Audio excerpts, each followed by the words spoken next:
This was a statistic that just absolutely shocked and staggered me when I went through the intelligence literature. So, it is illegal in the United States to induct anybody who has an IQ of less than 83.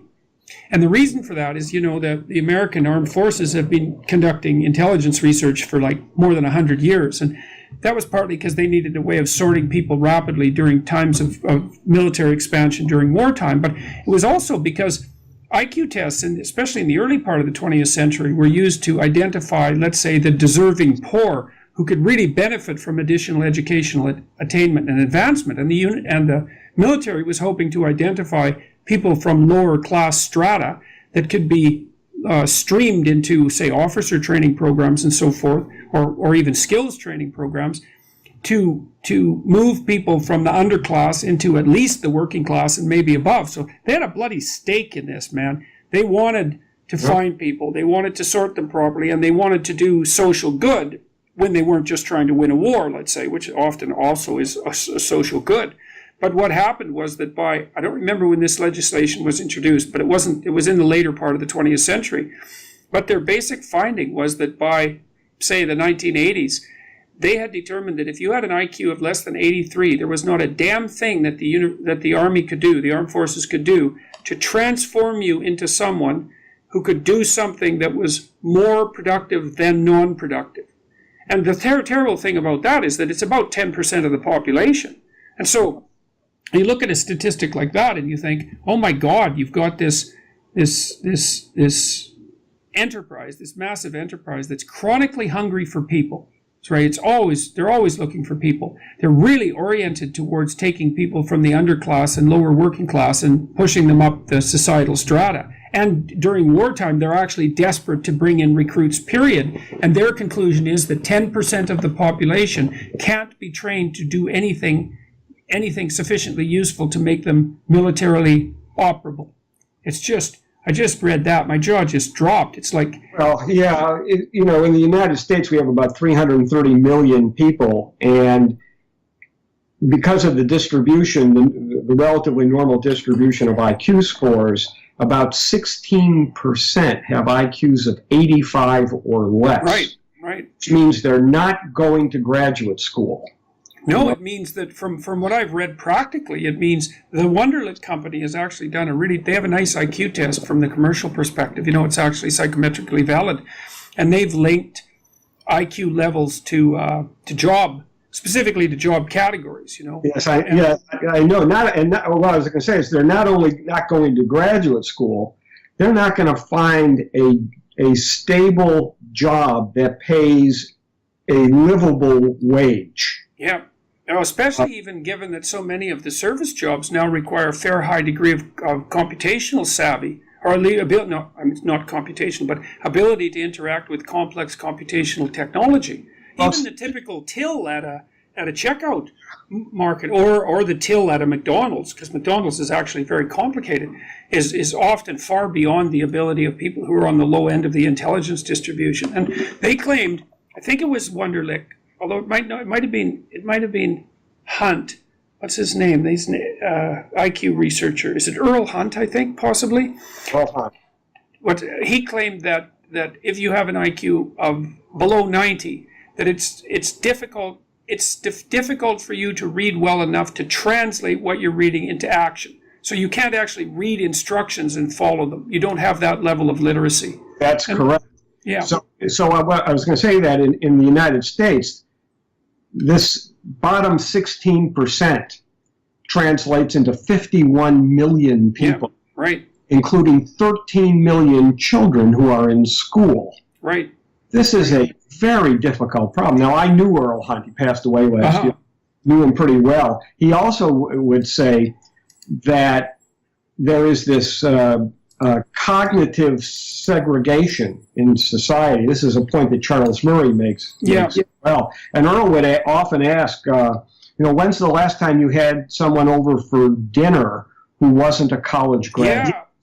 Well, that was something that Murray and Herrnstein wrote about in their book, The Bell Curve, which really struck me, because I read that book twice, unlike most of the people who criticized it. Yeah. And, one of the things that they pointed out in there was, look, the typical educated person thinks that someone isn't very bright if they have an IQ of 115. So we're talking about graduate level and PhD level research institutions, right? Because 115, there's as many people at 115 above as there are at 85 and below. And so it's a minority of the population, and that's the top 15%. And, you know, that's the duller undergraduate.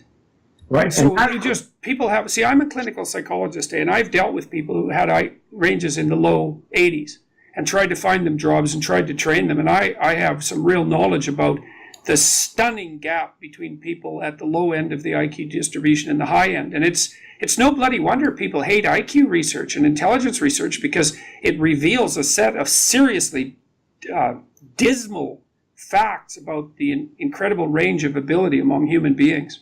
Well, yes, this is true. And moreover, I would add to this that people in universities, professors and graduate students, have a hard time understanding what everyday life is like if you have an IQ of 80 or 85.